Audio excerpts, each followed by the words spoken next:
2도 이상이 되게 되면 우리가 다시는 회복할 수가 없다. 궁극적으로 이제 실존적인 그런 위기, 그러니까 인간의 삶 자체가 이제 다 무너지는 그런, 이거는 뭐 경제 성장이니 뭐 이런 거 계산이고 이거 다 의미 없는 거예요. 지금 여기서 2배 더 성장한다? 그거는 그냥 멸망하겠다라고 하는 거예요. 지금 현재는 거의 전시 상황 수준에 대응을 해야지만이, 아니 저 원래 은퇴하고 조용히 살라고 그랬다가 이게 지금 제가 웬일입니까? 이게 조명 속에서 제가 이러고 앉아 있는데.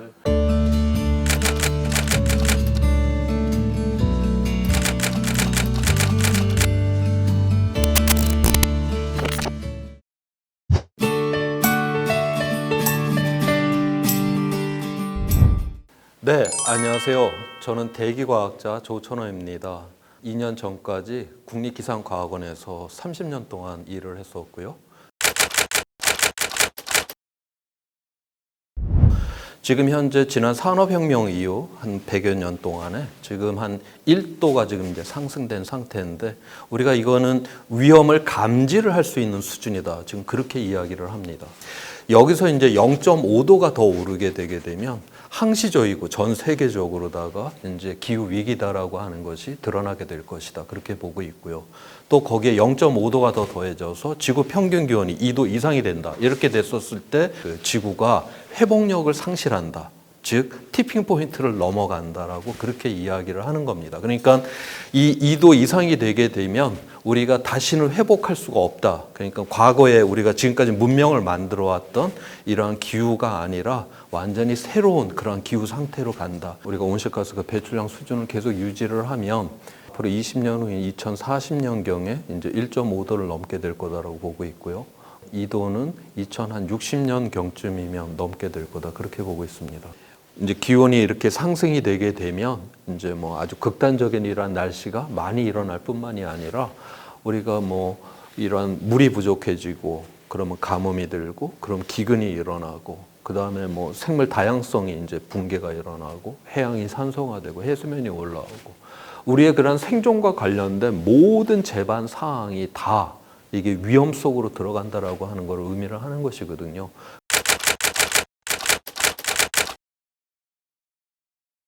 이제 해수면이 올라와서 자기 거주지가 이제 그 물로 차거나 그 다음에 뭐 가뭄이 일어나서 먹을 게 없거나 그렇게 되면 사람이 자기 땅을 떠나야 되는 거 아니에요? 결국 이제 난민이 된다라고 하는 거죠.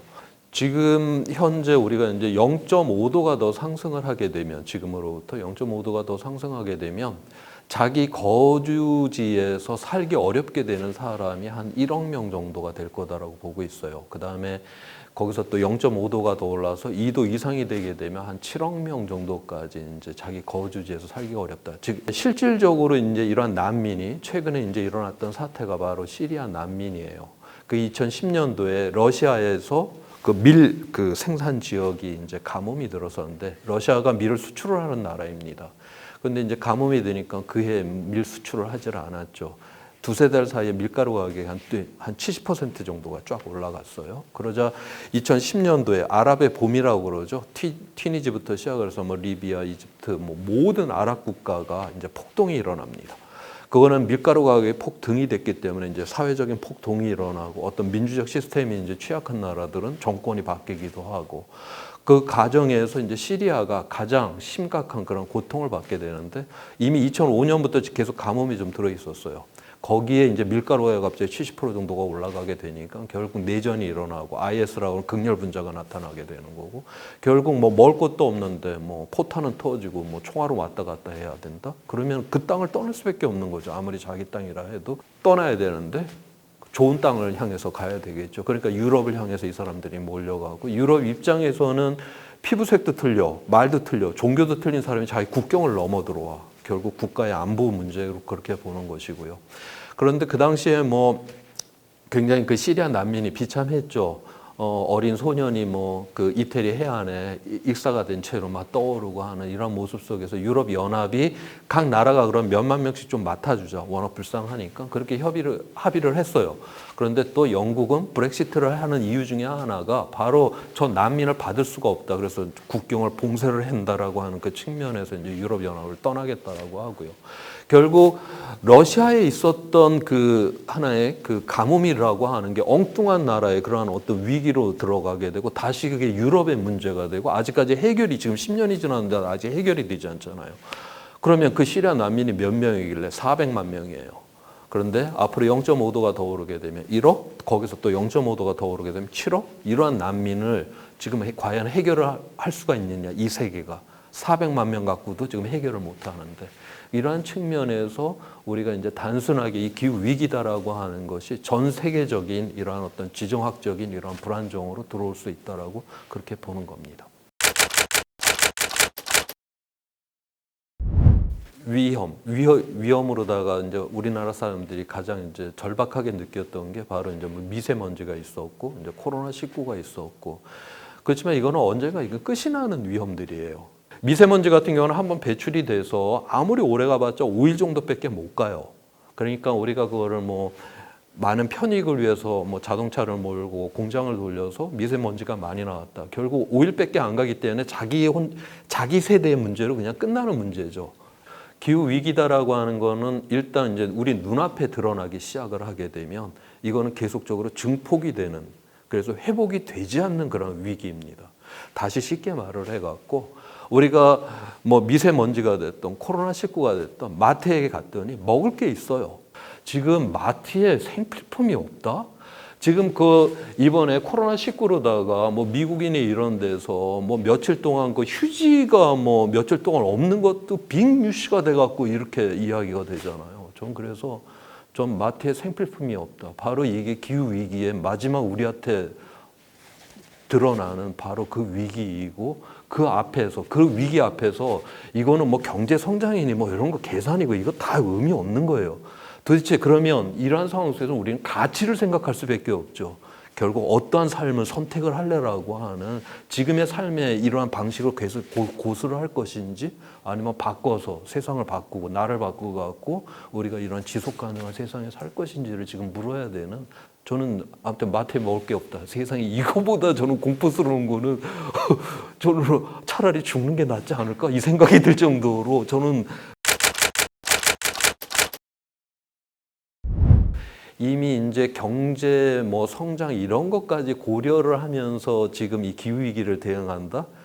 그렇게 여유로운 상황은 아니에요. 지금 현재는 거의 전시 상황 수준에 대응을 해야지만이 우리가 이제 1.5도 정도를 막을 수가 있다라고 그렇게 이야기를 합니다. 전쟁이 났는데 경제 성장을 고려를 한다? 이거 있을 수가 없는 이야기 아니에요? 우리나라가 아마 지금 현재 그린 뉴딜은 이러한 어떤 전 세계적인 여기 흐름에 안 쫓아가면 지금 당장 우리가 뭐 살 수가 없는 상황이 되어버렸기 때문에 그러니까 따라가는 이 수준에서 지금 그렇게 지금 만들어내지 않았나 하는 그런 측면이 있고요. 인간이 만든 세계가 작았을 때는 지구라고 하는 것이 그걸 다 수용을 해줄 수가 있었어요. 그때 우리가 뭐 인간이 2배씩 성장하는 거를 다 수용을 해줬는데 우리가 경제 성장이 2배가 되었다. 이거를 우리가 순전히 인간의 뇌하고 뭐 그다음에 인간의 뭐 근육의 힘만으로 됐다? 절대로 그럴 수가 없죠. 2배 이상의 에너지를 갖다 써야 되고요. 2배 이상의 자원을 갖다 써야 되고 2배 이상의 물을 갖다 써야 되고 2배 이상의 식량을 먹어야 되고 그다음에 2배 이상의 온실가스를 배출하고 미세먼지를 배출하고 쓰레기를 갖다 버려야지만이 그게 되는 것이거든요. 옛날에는 2배씩 성장하는 게 별 문제가 없었지만 지금 여기서 2배 더 성장한다? 그거는 그냥 멸망하겠다라고 하는 거예요. 인간의 욕망, 그 무한한 욕망을 이 유한한 지구가 이제 더 이상 받아들일 수 없는 지금 상황입니다.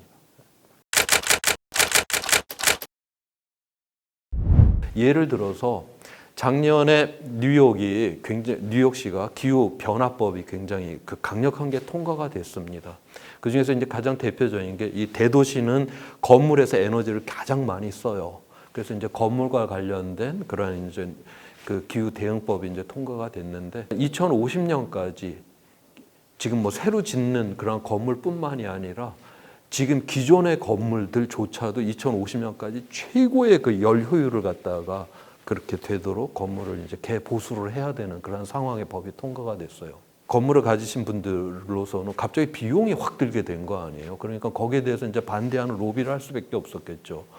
이렇게 이제 자기가 이 건물에 비용을 많이 쓰게 되면 뉴욕의 이제 그 임대료가 높아지게 되고 임대료가 높아지게 되면 사업을 하는 사람들이 뉴욕으로 오지를 않을 거고 그러면 뉴욕의 경제가 무너지게 될 것이다.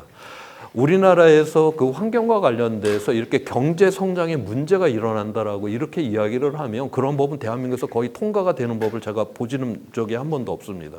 그런데 뉴욕은 그 법이 통과가 돼요. 왜냐하면 뉴욕의 시민들이 그러한 법이 통과될 의원들을 뽑아놨기 때문에 그러한 법이 통과가 되는 것이거든요.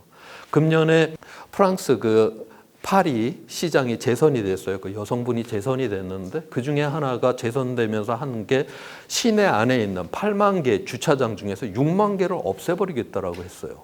그러니까 시내 안에서는 이제 개인 차를 끌고 들어오지 말라라고 하는 것이죠. 그래서 시내 안은 대중교통, 그다음에 걷고 자전거를 타야 되는 이러한 세상으로 만들겠다. 우리가 이제 좋은 도시를 가게 되면 차들이 사람을 피해 다니죠. 그렇지만 우리나라의 도시들은 다 사람이 차를 피해 다녀야 되는 그러한 우리의 공간은 그러한 공간들이에요. 사람이 대접을 받지 못하는 이러한 공간들인데 바로 이제 파리의 시장이 그러한 어떤 새로운 공간을 만들겠다라고 하는.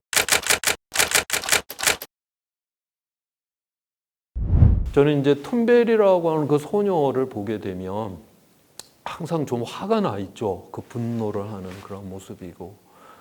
그 친구는 몸 그 상태가 그런 미래에 대한 이거를 막 지금 당장 코앞에 일어난 것처럼 그렇게 받아들이는 저는 앞으로 만약에 이제 기후 위기가 본격화가 이렇게 일어나기 시작을 하게 되면 저는 우리의 어린 세대가 우리의 세대를 향해서 저렇게 분노스러운 얼굴로다가 보게 될 것이다라는 그런 어떤 위기감이 있어요. 저는 어떤 면에서 그게 제일 무서워요. 그러니까 이게 위험을 갖다 다음 세대한테 이렇게 위험을 쌓아놓고 다음 세대한테 그냥 넘겨주는 게 되죠. 다음 세대는 편익은 아무것도 없어요. 우리는 그거를 온실가스를 배출해서 편익이 있었죠. 우리 다음 세대는 아무 편익이 없이 그 위험만을 고스란히 받아야 되는 것이죠. 그래서 이 온실가스를 일으킨 배출을 한 원인 제공자하고 뒤에서 이거를 처리를 해야 되는 이 세대가 틀리다. 그래서 그 툰베리가 항상 그 분노스러운 그 얼굴이다라고 하는 그게 보면 세대에 대한 그 분노거든요. 왜 지금 이 세상을 바꿀 수 있는 책임 있는 사람들이 왜 이 세상을 안 바꿔주느냐? 내가 살 세상을 갖다가 왜 이렇게 그렇게 불안정한 그 위험스러운 그런 세상으로다가 내가 살아야 될 세상을 그렇게 만드느냐. 지금 자기는 이 세상에 대해서 지금 뭘 아무 결정권도 없고 결정권을 가진 사람들은 아무런 이거 변화를 시켜주지를 않는 거기에 대한 그 분노거든요. 그래서 그다음에 이제 트럼프 같은 경우는 이게 이제 우리가 진영의 논리에 이제 이렇게 들어가게 되면 자기한테 이제 필요한 말만 정보만 받아들이고 자기가 듣고자 하지 않는 거는 이게 배제를 해버리게 되는 결국 인간이 이제 그렇게 굉장히 이성이라고 하는 그 자체도 굉장히 좀 엉성하죠. 뭐 미국의 대통령이 뭐 그렇게 말을 해도 부정한다라고 해서 이게 뭐 부정될 수 있는 성격은 아니고요. 과학은 증거를 갖고 있고 거기에 합리적인 설명이 되고 있고 끊임없는 이런 반증을 통해서 거기서 살아남았다라고 하면 우리가 그거를 잠정적 진리로 받아들인다. 이것이 이제 과학이기 때문에 트럼프 아니라 트럼프 헤레비가 아무튼 기후 변화를 부정한다 해도 그거는 무너지지는 않는다.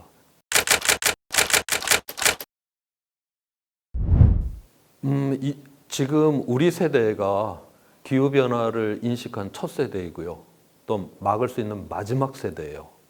2030년은 거기에 대한 책임을 다 했는지를 알 수가 있는 그 해가 될 거예요. 저는 또 개인적으로다가는 우리 대중들에게 그 기후과학을 좀 쉽게 설명을 해줄 수 있는 젊은 기후과학자들이 좀 많이 나왔으면 좋겠어요. 그래서 저는 아무 말을 안 하고 살았으면 좋겠어요.